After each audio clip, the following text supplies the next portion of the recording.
Warren Buffett always says, price is what you pay, but value is kind of what you get. Absolutely.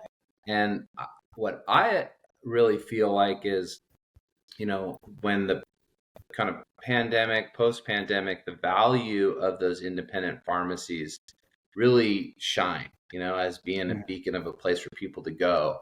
And now with all the noise and upheaval that you're seeing in a lot of the chains, walkouts, massive closures with all the Rite Aids, that personal value and the personal touch, patient care, that is, I think, now even more important than ever. Amazing. Yes. Accessibility, those things are there, and that's a big value to the community. And I think where the threat, and we, Bonnie, as looking at numbers, we from the banking side, you from the accounting side, we see that next threat that could be out there for the pharmacies, which is those just declining reimbursements. I know, Ripple, when you're talking to clients too, you're seeing that new, especially now in the new age of pharmacy, where the DIR fees are getting taken up in front. We've seen a really tougher reimbursement model on the formularies for like a lot of the ESI plans. More underwater claims. So I just feel like for any new owner, for any existing owner, if there's a program out there that can help you mitigate some of those, to Ripple's point, I don't know if this is going to be a fix-all, but it's something to help mitigate it. You need to take advantage of it, because whether you're owning now or potentially thinking about selling, starting to do those things today are going to create value for you in the long term and value for your patients. Yeah, and I'll tell you, Greco, as I'm speaking with some of the owners, depending on what kind of plan mixture they have, a lot of them are thinking about not taking insurances at all, because they're working towards where they're actually losing money on every single script. And they want to have a strategy in place if they decide to do that. So I'll tell you, we had a couple stores that dropped one of the insurance plans and try to shift their clients on, or their patients onto the SaveOn model. And they actually retained like 30% of those patients. So now they're making a good margin on those 30% of those patients than that they had made on the whole book of business for that particular plan. So I think more and more independents are starting where they now really have to take a hard look at whether they want to take plans or not. And so you're absolutely right. Definitely hearing that chatter too. Yeah, we're seeing people trying to look at possibly doing all cash that can, if it works for them, obviously. And definitely people that declined some different insurances last year. Oh, absolutely. They didn't accept the contracts. Our pharmacists that we're talking to are, God bless them. They are not just, they're doing their job, but then at the end of the day, they're calling people's insurance companies and figuring this stuff out. All day long.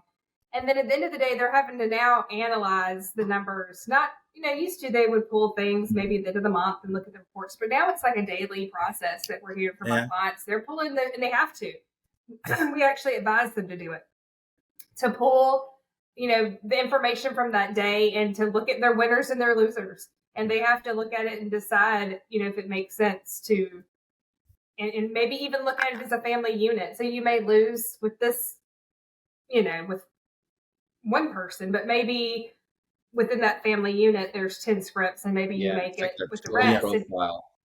It is just so much. I can't imagine. I don't work on that side of the bench, but I imagine that it's kind of overwhelming. Well, and it's got to be very difficult in that sense too, when you're looking at either transitioning your store and business, right, or acquiring or growing into another location, because all those factors now are, I think the positive is they're much less opaque. I still think right. Even though they're taken up on the upfront, I think figuring out how much you're getting taken out is still kind of opaque and why. But it still is what it is. They're just telling you. Yeah, but I think those factors like you're talking about, Bonnie, do come in. And then, what do? Do you completely lose that life that was coming? Or is there a way to switch it over into like something like Ripple's program? Right.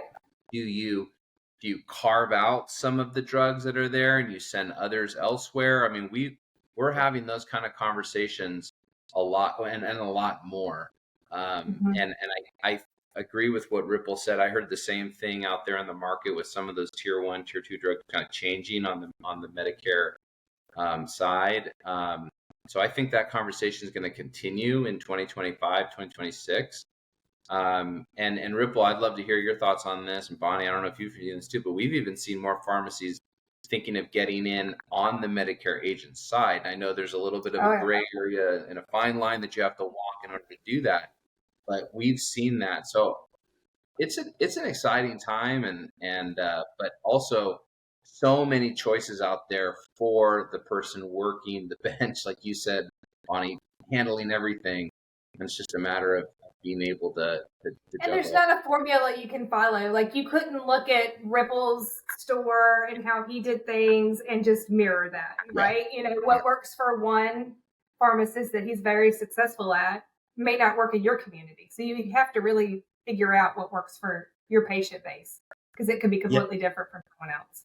Yeah, I agree completely. I mean, one of the things that, even I had an independent that was about 2 miles from me, and their whole strategy was completely different than mine, you know, because there was a mixture of mixture of plans, differentiated that piece. One thing was consistent is the cash pay business is still there for everybody to get, right? It's just how do you go and get it? And then, as Greco alluded to, pharmacy starting to, or owners or whoever, trying to do the Medicare thing. I think that's another option as well. I was actually at a Medicare conference a few weeks ago, and there's a huge opportunity on that side for pharmacy owners. You just got to do it in a compliant way. So you got to make sure you are following the regulation that are set for that. But I feel like that is a way that pharmacies can really, really get to another level, or another strategy that they can have to increase the profitability for at least the owners, to compensate for some of the losses that they're seeing on the prescription side.